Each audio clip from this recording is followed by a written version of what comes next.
I am not black. I mean, that's what the world calls me, but it's not me. I didn't come out of my mother's womb saying, "Hey everybody, I'm black." No, I was taught to be black, and you were taught to call me that, along with whatever you call yourself. It's just a label. See, from birth, the world force feeds us these labels, and eventually we all swallow them. We digest and accept the labels, never ever doubting them. But there's one problem. Labels are not you, and labels are not me. Labels are just labels. But who we truly are is not skin deep. See, when I drive my car, no one would ever confuse the car for me. Well, when I drive my body, why do you confuse me for my body? It's my body. Get it?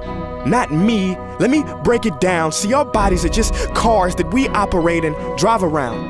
The dealership we call society decided to label mine the black edition, yours the Irish or white edition. And with no money down, 0% APR, and no test drive, we were forced to own these cars for the rest of our lives. Forgive me, but I fail to see the logic or pride in defining myself or judging another by the cars we drive. Because who we truly are is found inside. Listen, I'm not here to tell you how science has concluded that genetically we're all mixed and race in the human species doesn't exist, or how every historian knows that race was invented in the 15th century to divide people from each other and it has worked perfectly. No, I'm not here to lecture. I just want to ask one question. Who would you be if the world never gave you a label?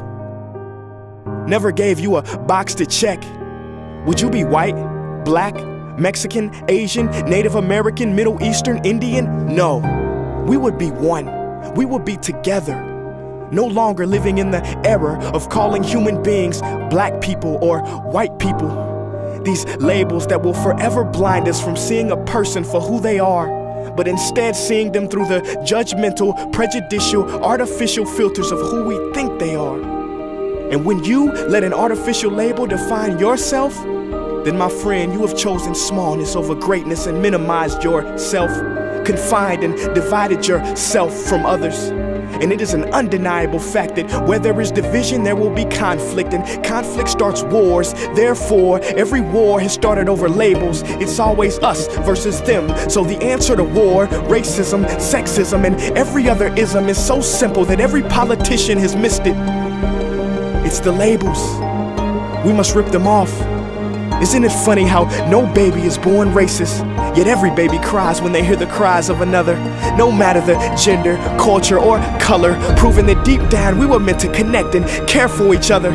That is our mission, and that is not my opinion. That is the truth in a world that has sold us fiction. Please listen, labels only distort our vision, which is why half of those watching this will dismiss it or feel resistance and conflicted. But just remember, so did the caterpillar before it broke through its shell and became the magnificent butterfly.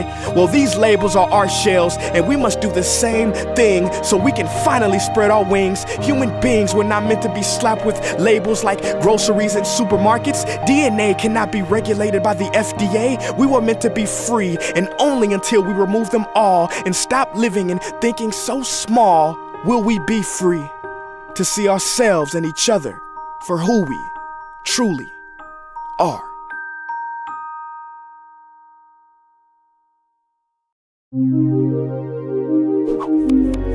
So what can we do in the face of all this madness and chaos? What is the solution? We can love. Trying to control the mind is like trying to flatten out water. You just make more waves.